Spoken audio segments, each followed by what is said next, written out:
ನೀಡಬಹುದು ಬಂಧುಗಳೇ. ನೀವು ಕೊಡುವ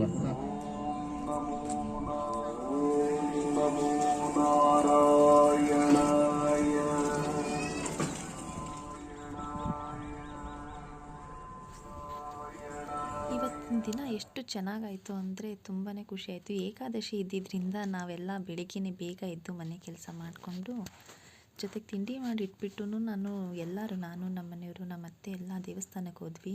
ಎಷ್ಟು ಚೆನ್ನಾಗಿತ್ತು ಬೆಳಗ್ಗೆನೇ ಹೋಗೋದು ಅಂತ ಅಂದರೆ ತುಂಬಾ ಚೆನ್ನಾಗಾಯಿತು. ದೇವ್ರ ದರ್ಶನ ಕೂಡ ಅಷ್ಟೇ ನೀಟಾಗಾಯಿತು. ಎಷ್ಟು ಜನ ಬಂದಿದ್ದರು ಅಂದರೆ ನೋಡ್ತಾ ಇದ್ದಂಗೆ ತುಂಬಾ ಕ್ರೌಡ್ ಸ್ಟಾರ್ಟ್ ಆಗೋಗಿತ್ತು. ನಾವು ನೀಟಾಗಿ ಪೂಜೆ ಮುಗಿಸ್ಕೊಂಡು ಅಲ್ಲೇ ತುಪ್ಪದ ದೀಪ ಹಚ್ಬಿಟ್ಟು ಎಳ್ಬತ್ತಿನೂ ಹಚ್ಬಿಟ್ಟು ಪೂಜೆನೂ ಮುಗಿಸ್ಕೊಂಡ್ವಿ. ಇವತ್ತು ಪ್ರಸಾದ ಕೂಡ ಅಲ್ಲೇ ಮಾಡ್ತಿದ್ರು. ಎಲ್ಲರಿಗೂ ತುಂಬಾ ಖುಷಿ ಆಗುತ್ತೆ. ಯಾಕೆ ಅಂತ ಅಂದರೆ ಬೆಳಿಗ್ಗೆ ಹೊತ್ತು ಪೂಜೆ ಮಾಡಿ ಆಫೀಸ್ಗೆ ಹೋಗೋದಿದೆಯಲ್ಲ, ನನಗಿವತ್ತು ವೀಕ್ ಆಫ್ ಇದ್ದಿದ್ದರಿಂದ ಸ್ವಲ್ಪ ಫ್ರೀಯಾಗೇ ಇದ್ದೆ.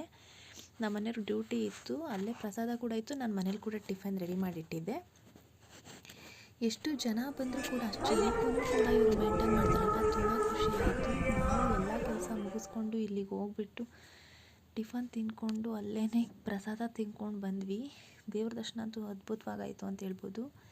ಏಕಾದಶಿ ದಿನ ದೇವ್ರನ್ನ ನೋಡೋದೇ ಒಂದು ಖುಷಿ. ಮನೇಲೂ ಕೂಡ ಪೂಜೆ ಚೆನ್ನಾಗಾಯಿತು. ನಮಗೆ ಸ್ಪೆಷಲ್ಲಾಗಿ ತಿರುಪತಿ ಲಡ್ಡು LP ಕೂಡ ತಂದುಕೊಟ್ಟಿದ್ರು. ತುಂಬ ಚೆನ್ನಾಗಾಯ್ತು ಇವತ್ತಿನ ದಿನ.